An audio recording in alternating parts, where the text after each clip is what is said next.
Students, we are studying the chapter change in profit sharing ratio.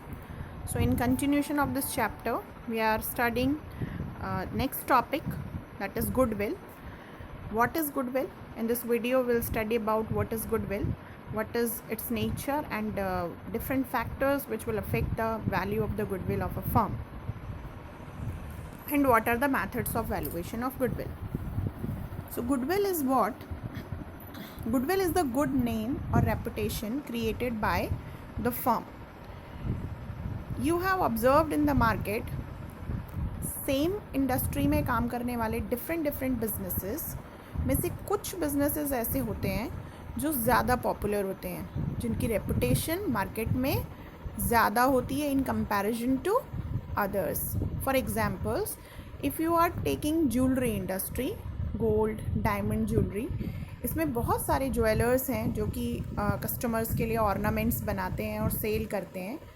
But the reputation of Tanishq, PC jewellers, these kind of जो बड़े बड़े jewellers हैं, इनकी reputation market में बाकी jewellers से ज़्यादा है. इनकी रेपुटेशन, इनका नेम मार्केट में बाकी ज्वेलर्स से ज़्यादा है, और उसी वजह से इनका जो प्रॉफिट मार्जिन है वो बाकी बिजनेसेस से भी ज़्यादा है. इनकी सेल ज़्यादा है, इनके प्रॉफिट्स उनसे ज़्यादा हैं. So this good name and reputation को हम बोलते हैं goodwill. So this good name and reputation created by firm is known as goodwill. It is intangible asset and it has a value. Goodwill as reputation की भी हम value calculate कर सकते हैं. It has a value. इसीलिए हम यहाँ पर पढ़ेंगे how do we calculate value of the goodwill. लेकिन ये बाकी tangible assets की तरह नहीं है. फर्नीचर, मशीनरीज़ जिनको हम टच कर सकते हैं, देख सकते हैं, ऐसी टेंजिबल एसेट नहीं है, इसलिए इसकी exact value you can not calculate. But there are the different methods for the valuation of goodwill. अगर हम एस्टिमेट करना चाहें, वैल्यू निकालना चाहें गुडविल की, then different methods are there. We will study these methods later in the video. So value means, value is the ability to earn more profit as compared to other similar business with same amount of investment. अगर investment same है, अब आप छोटे और बड़े jeweller को compare करने लगें तो ऑब्वियसली बड़े ज्वेलर की रेपुटेशन ज़्यादा होगी. बट उन्हीं के जैसा इन्वेस्टमेंट रखने वाले, जैसे पीसी ज्वेलर्स और तनिष्क, ये दोनों ही लार्ज स्केल ज्वेलर्स हैं. आप दोनों को कंपेयर करो, दोनों के प्रॉफिट्स को कंपेयर करो, सेल को कंपेयर करो, तो आपको एक की सेल और एक का प्रॉफिट ज़्यादा मिलेगा. क्यों? क्योंकि उनके कस्टमर्स ज़्यादा हैं. They are providing better services to their customers. So क्यों हो पा रहा है ऐसा? कस्टमर्स ज़्यादा उनके पास क्यों आ रहे हैं? That's why, because they are having good reputation in market. उनके कस्टमर्स बार बार उन्हीं के पास आना पसंद करते हैं. They don't want to go to the other sellers or other jewelers. So that particular business is earning more profit due to their good name and good reputation, good value in market, और उसी वजह से ये ज़्यादा profit earn करते हैं in comparison to the other businesses working in the same industry with same investment. So it is intangible asset of the company and it is also having some value. अब आता है कि एक business की goodwill को कौन कौन से फैक्टर्स अफेक्ट करेंगे. किसी बिज़नेस की गुडविल कम, किसी बिज़नेस की गुडविल ज़्यादा कैसे हो जाती है? What are the factors of affecting the value of the goodwill? First is nature of business. Business का नेचर क्या है? So if the commodity produced by the company is having stable demand, that company's goodwill will be more than the other companies. अगर एक business का nature कैसा है, वो अगर प्रोडक्ट मैन्युफैक्चरिंग कंपनी है और उस प्रोडक्ट की डिमांड स्टेबल है मार्केट में, तो वो कंपनी की goodwill in comparison to other business ज़्यादा होगी. लोकेशन क्या है बिज़नेस का? बिज़नेस कहाँ लोकेटेड है? अगर वो मार्केट में सेंट्रल प्लेस पर लोकेटेड है जहाँ पर कस्टमर इजीली आ जा सकते हैं, इजीली अप्रोच कर सकते हैं उस बिज़नेस को, that business will be having more goodwill in comparison to that business which is located far from the residential areas और द मार्केट एरियाज़. कहीं जंगल में जाकर, सिटी से बाहर कहीं आप किसी बिजनेस को इस्टेब्लिश कर लें तो वहाँ पर कस्टमर्स ईजिली अप्रोच नहीं कर सकते हैं. सो इफ़ सेंट्रली लोकेटेड होना चाहिए, location must be approachable for the customers, then business can build up their goodwill in comparison to others. Efficiency of management. Management अगर बहुत एफिशिएंट है and that will be reflected in productivity of the business and profits of the business.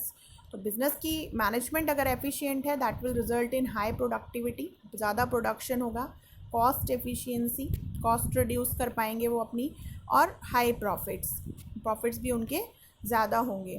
तो ऐसी condition में जिस business में ये सारी चीज़ें हैं, सारे पॉजिटिव एस्पेक्ट्स हैं, अच्छी productivity, less cost and high profits, that automatically that business will be having more goodwill in comparison to other businesses.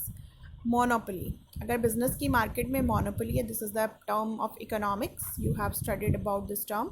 Monopoly means एकाधिकार, means कि एक ही business है जो produce करता है, service provide करता है market में customers को, they are having very few and no competitors, then that business will be having monopoly in the market.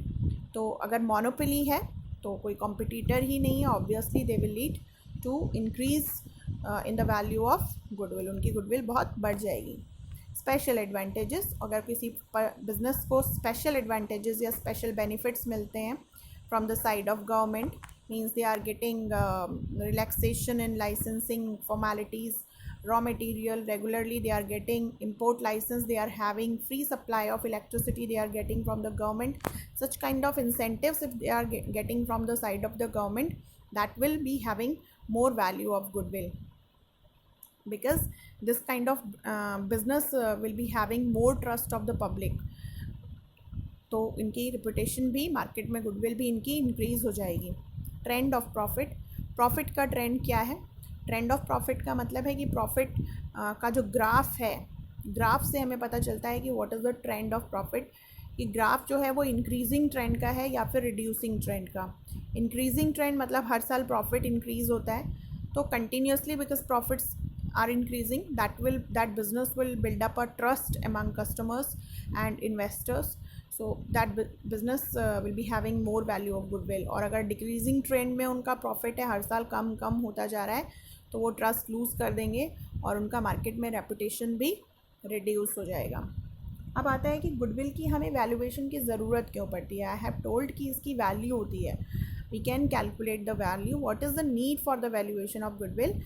तो जनरली हम गुडविल की वैल्यूएशन जो है वो जनरली जो वैल्यूएशन है वो हम करते हैं सेल जब बिज़नेस की होगी तब, जब बिज़नेस एक्चुअली तभी सेल एक्चुअली हम कैलकुलेट ही गुडविल की वैल्यू तभी कर सकते हैं जब बिज़नेस को हम सेल करते हैं, अपना बिज़नेस किसी और को सेल कर दें.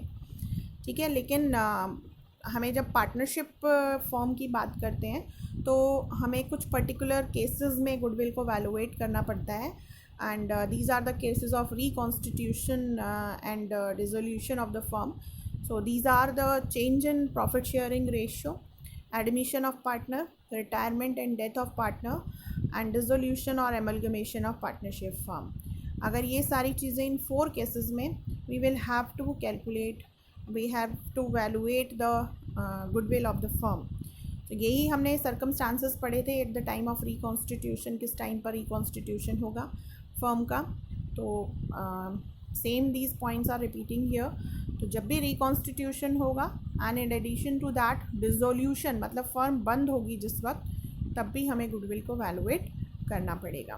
सो these are the circumstances, these are the points where goodwill valuation is needed. Now what are the methods of valuation of goodwill. Methods are, first one, average profit method. This is having 2 sub methods: simple average profit method, weighted average profit method. Second method is super profit method, and third one is capitalization method. So there are 3 methods of valuation of goodwill: average profit, super profit, and capitalization method. We will study about all these methods of valuation of goodwill in the next video. Thank you students. That's all for today.